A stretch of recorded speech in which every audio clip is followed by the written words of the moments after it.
Welcome. Today we are starting off in Copenhagen and we are starting on in Cuxhaven from my boat where we are doing a recording directly with Starlink. But let me start to invite our guest here. So, welcome to another episode of Growth Leaders, the podcast where we dive deep into the journeys of visionary professionals shaping the future of people and culture across the globe. Today, we are honored to have a truly exceptional guest with us, Dianne Hol, the Executive Vice President of People and Culture at Lundbeck. With over 27 years of experience spanning the biotech, pharmaceutical, and research industries, her insights are nothing short of transformative. Dianne brings a rare blend of strategic thinking, empathy, and global perspective, qualities that have made her a respected leader in the people and culture space. Dianne, we are thrilled to have you with us. Welcome to the Growth Leaders. Thank you very much, Peter. I'm happy to be here. And oh boy, after such an introduction, that's quite something. But thank you for having me. Oh, that's great. And it's so exciting having you with us. You know, Lundbeck, with the tagline, advancing brain health, transforming lives, or no health without mental health. Lundbeck is one of the only pharmaceutical companies in the world focusing exclusively on brain diseases, recognized for having helped hundreds of millions of people with brain diseases. Today, you are some 5,500 people plus in plus 50 countries, building on your Danish heritage, fostering a culture of collaboration and responsibility. Dianne, you are now Executive Vice President of People and Culture, being on board for plus 1 year. Yeah. You have got a very exciting role. And when I look at the executive management team, I can see that there's been a fair amount of new people around the table. And that normally means change. So I just want to catch up. What does a day look like for you? I mean, from you wake up. I don't know when you wake up, but let's listen into it and what it could look like. Oh, what it could look like. I'm an early riser usually, so 5 a.m., 5:30. So an early riser because I like to have my time in the morning. Also make sure that I watch the news and that I'm informed about all the latest global developments. So I take that time for myself. So every now and then, a couple of times a week, I make sure that I make it to the gym too in the morning, which is also a part of making sure that we stay healthy. And then I get to the office, and then it depends. It could be very different days. If I'm just in Copenhagen, it usually means a lot of meetings, either with my team or with the business leaders. You are rightfully so sharing that we have a new leadership team. Our CEO started 2 years ago. And we've rolled out a whole new business strategy, which is called the Focused Innovator Strategy. And so one of the things I'm consciously doing on a daily basis, making sure both with my team, but also with my colleagues in the rest of the organization, that everything we do in the end serves patients, people, and society, as we say, because that is what our purpose is about. For me, it's important that every meeting I have, every development in what we are bringing as a service to the organization. And now we are up to lunch. What does the afternoon and evenings looks like then? So no, I mean, generally it means, like, for example, I have a people strategy, which is based on 3 big pillars. So one is around culture. So how do we make sure that we have the right culture to deliver on the people, on the business strategy? I have a pillar around talent. So how do we ensure that we have the right talent at the right moment to deliver on the strategy? And how do we have the third pillar? How do we have the capabilities to do this? So my day is usually split around how in each of these pillars in making sure that also we deliver on this. So I'm having meetings around our enterprise leadership program, for example, which we're rolling out across the organization in order to ensure to foster the right culture and have the right leaders. But I'm also interacting with the board on a regular basis because they are very keen on understanding what we're doing on the people front too. So I have regular interactions there too. But in the end, the real culture is when you are at a place, when you are in an organization and you get the sense and you understand what is happening. And that's also part of my daily life. It's interesting. So let's focus a little bit on those 3 pillars, the culture, the talent, and I guess it's how the skill sets develops within the third one. So, I mean, normally the culture is the foundation for any successful company. If you look at the culture at Lundbeck. How would you describe what is it that is the significance of the culture today as such? Yeah, I think so. First of all, there was also when I arrived, was an amazing culture to start from at Lundbeck, and that culture was fully focused on the common sense of purpose. Why are we here? And you said it very nicely. We are one of the few companies in the world, and we will call it focused on neuroscience, because it's a very risky area. It's a more difficult area in the pharma environment to be in. But this is what we have dedicated all this time. In that Lundbeck is dedicated in this arena, which is really brings people together who really want to be here. They want to be here. They have the shared sense of purpose. So there's a sense of community. Now, if we think about the future and what is needed and the speed of change all around us, whether it's in the world or whether it's internally with digital and AI, there's also a need to sharpen that culture a little bit, in the sense of how do we make people adaptable to all these changes? How do we make sure that they're still curious? So, because we're an innovative company, we want new medicines to help patients. So these are some of the things we've been working on very hard. And that is super interesting. And from your perspective, I know when you and I spoke previously, I know you've been part of a number of change management operations in other companies. Yeah. So what is really important as you see it when you start a transformation? Because I mean, in the very old days, I was working at IBM, and that was a continuous change. But most companies need to do this transformation where you work on your existing culture, but you move it a step forward. As you say now, it's being more fast-feeted on bringing new things in. So how does that transformation look based on your experience? What's important to succeed with it? Yeah, I think what is important first and foremost, people need to understand why. So why are we doing it and why is it necessary? So spend a disproportionate amount of time, I would say, on really explaining to people why, especially when there's no necessarily like a detrimental business need. I mean, a transformation out of a necessity, people understand. But if you're doing well, and why is there a necessity to change in order to in order to make that happen? So help people understand why it's important. And then I think a second step is also around then helping people what it is they need that needs to change. What is it what we need to work on? And one of the things we did, for example, is when we rolled out these behaviors, we actually rolled out workshops across the globe. Virtually, physically, we did them in all different kinds of ways. We gamified a little bit how we did it, but also around what does this behavior mean? What do they mean for you in your daily life? Because it means maybe something different for me in P&C than it means for our scientist in the lab or our operator on the line. So also personalize it, because people will always bring it back as, what does it mean to me? What is it for me? And then, of course, the continuous communication and speaking the same language, making sure you continuously repeat what you're doing, and equipping leaders also to lead in a way, and embed also these behaviors through your employee life cycle. And this is interesting because, as you say, there's a lot about the communication, and I normally take the talk about when you start a change management, you are on a very long train, and you go into the tunnel and you have the lights on, and if you're in the management team, you have a clear objective and vision, and you actually can see the light there. So I think both what you say, having clear objectives, what is it we want to achieve, and the communication here is super important. So that's a good one. Let's talk a little bit about talent management. Talent management, how much are you involved in that?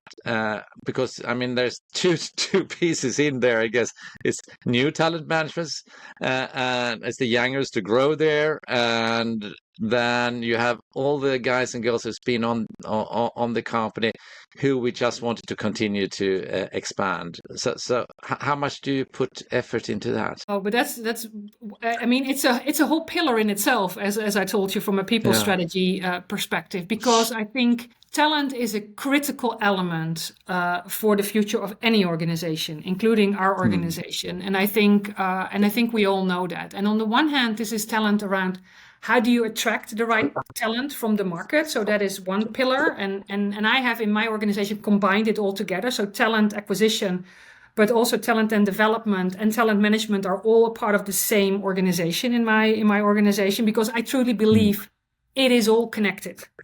It is all linked together. So how do you bring people in, and the right people in? How do you then also develop people? And how do you also then predict? Predict is maybe a big word, but strategic workforce planning. How do you ensure that you really look ahead? Like the business does long-term planning, we should do the same in P&C, aligned with the business planning, and say, what are the capabilities or the skills we need? Maybe not today, but 2-3 years from now, or we need them. What can we buy? So what can we attract from the market? What can we develop ourselves, and how do we do that? And where do we need to get some expert help in on a temporary basis? So for me, all these things are connected, but also continuing to make sure that you offer also development opportunities for all, because we all have to develop in order to stay relevant and current in what we do. So one of the key initiatives I also have is around democratizing the access to learning. So how do you make sure that people have access to the learnings they need to have access to? And in an easy way, so that they can actually, on their own pace, also provide take that learning. That sounds also that there's some part of the training which is actually delegated to the individuals, knowing what they need to do themselves. I think development is an accountability for both employee and manager. I think you cannot. It's a two-way street. As an employee, I always say you cannot sit back and wait to be developed. That's not going to happen. On the other hand, as a manager, you need to pay enough attention on the development of your team. So yes, I truly believe it's a dual responsibility. It's quite interesting. In the old days, I was working at IBM, and I was sitting in something called market research and planning. Oh, yeah. And we did the market research, new products came and said, there's most likely a hole in the market. And then you did the compound growth rate there for 5 years. It's going to go that. And those were normally pretty aggressive. And then all those figures went into the people planning. And then you got the same figures, how many people should be recruited on a 5-year basis. And then it's and that was working up till the 90s. And then it was just it went dead. Because there was nothing like the dialogue. It was just a figures game. In reality, it's happening so much today. So what's growing today may be in another growth tomorrow. So it's interesting. And I also think the challenge is, and this is why I also have a third pillar around capabilities. There's also part of where we all need to learn collectively. So digital and AI, some people are far advanced, some people haven't even touched an AI tool yet. So how do we make sure that there's a baseline for everyone? But then there's the individual development plan and the individual learning of what is needed in order to A, develop where they want to go to, or B, to make sure that they keep up with the enormous pace of change which is currently going on all around us. So I think that's an important part. So if we take a little bit on format then, because you have, call it first-time managers, you have a mid-manager, and then you have an executive team. And of course, there are different needs in all those 3 categories. And then, of course, you have different departments and so on. But if you look at from those 3 categories, what format are you working, or is it a combination? Maybe the first-time manager may need to meet a lot of people on the one side, but they need also a lot of skills development. But how do you reason around it? Yeah, I think there's not one size fits all. That's number one. Hmm. And I think that's the first thing. And I think we need to distinguish between development programs in the sense of people are potential for something and they are in a development program. So on the one hand, we have what we call development programs where we do every year in our talent round. We actually nominate people who would go through these types of trainings, and that's usually people who we think could be leaders in the future, could be managers. So that's a specific group, and it's a combination of bringing them together with online learning, and it's not necessarily a one size fits all. But then you also have, like I said, we roll out this whole enterprise leadership program because we feel it's important that all of our people leaders are singing from the same hymn sheet. So what are the expectations? Now, that might look slightly different for the executive team and the executives, and maybe for some of the other leaders. But again, that's a combination of bringing people together either virtually or in one place.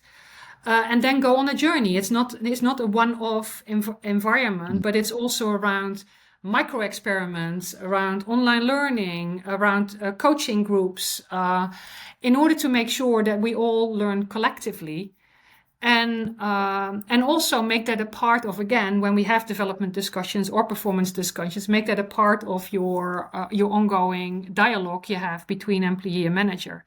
And it starts with us, and I'm very happy with my colleagues on the executive management. We are going through it with the rest of the organization, as we should, I think. It's also about setting the right example. But this also, what you're really explaining here is also how you build a culture, because these trainings, of course, is also a cultural journey. Going in there, it's a never-ending story, but a common language. Yeah, exactly. And I think, especially nowadays, Peter, where we see so much happening, both in the world but also in the way we work, I think it is even more important as a leader to really create the right environment for people to perform at their utmost best. Yeah, and that means.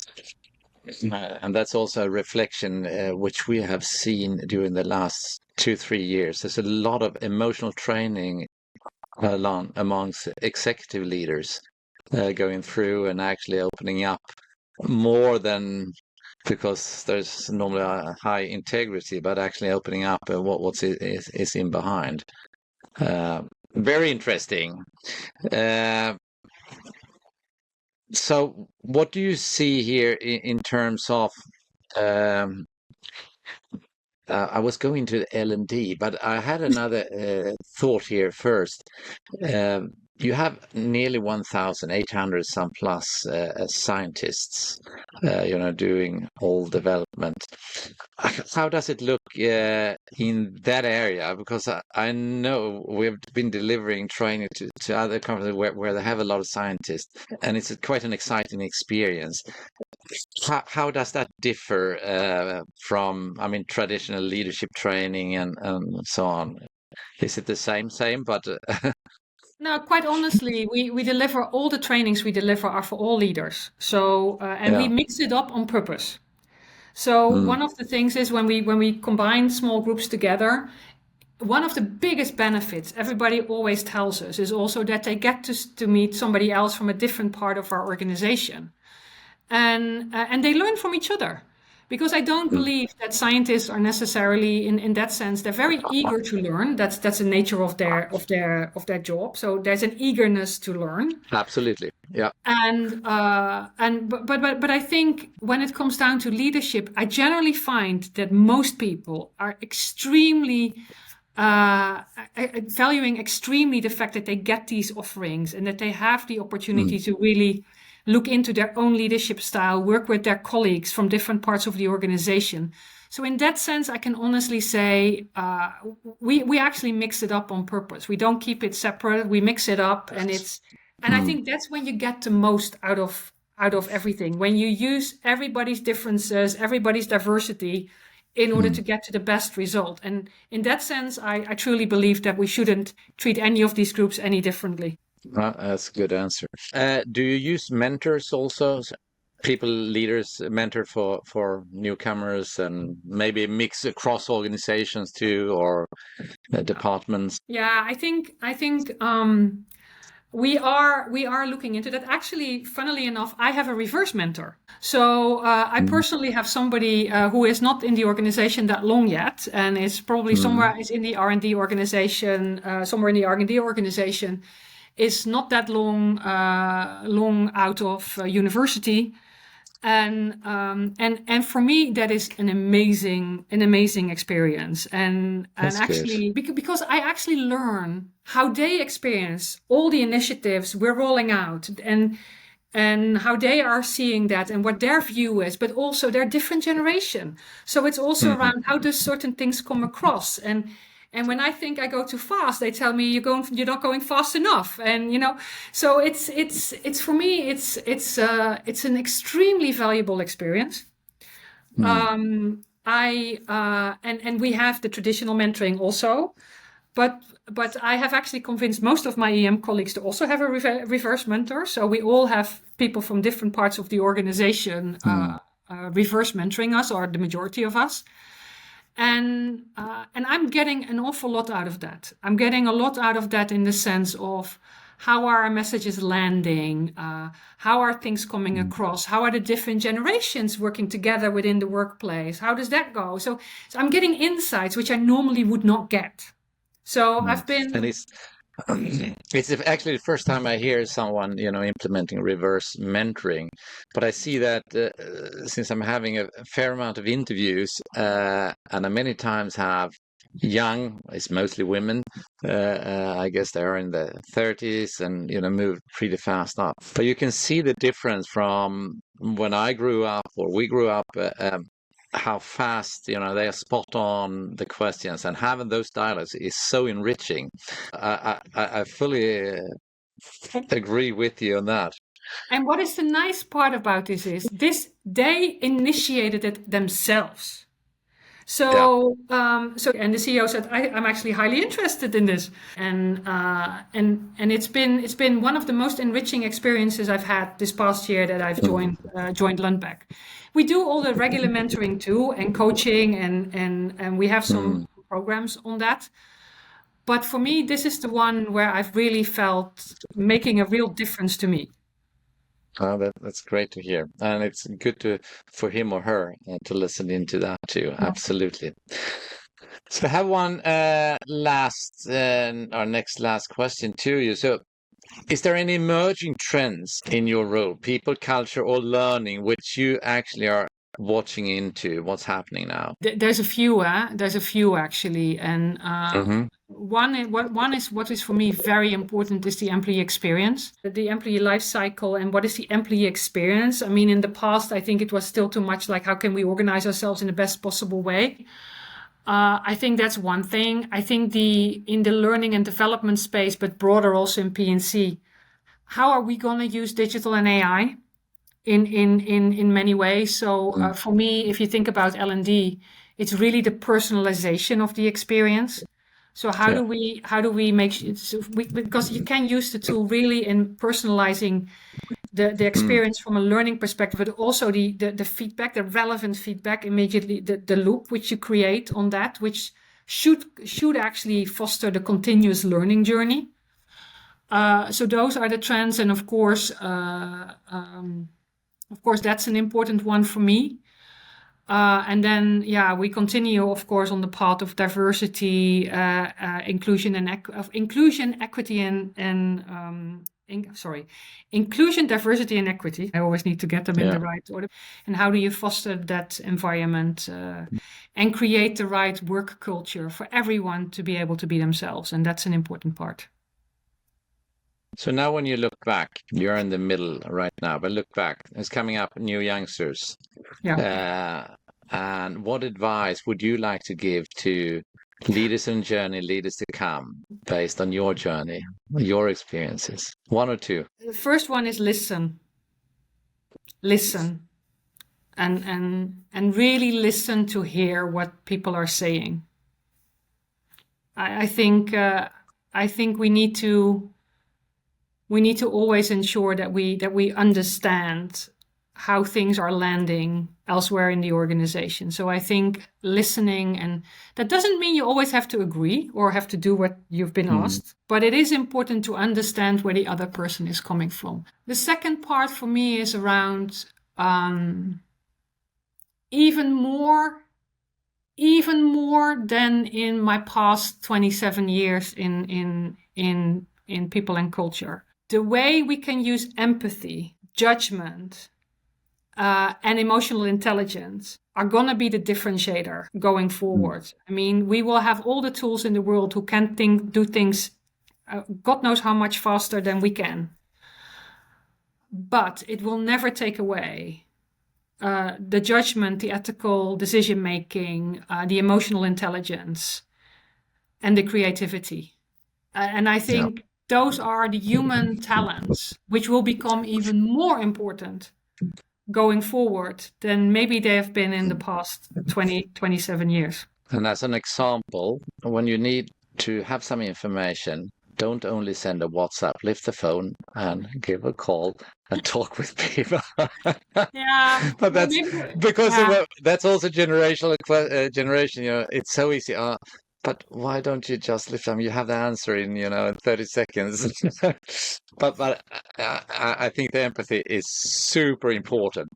Dianne, we are coming to the end, and I'm gonna just shoot some fire question to you. One skill you believe every employee must master in 2027.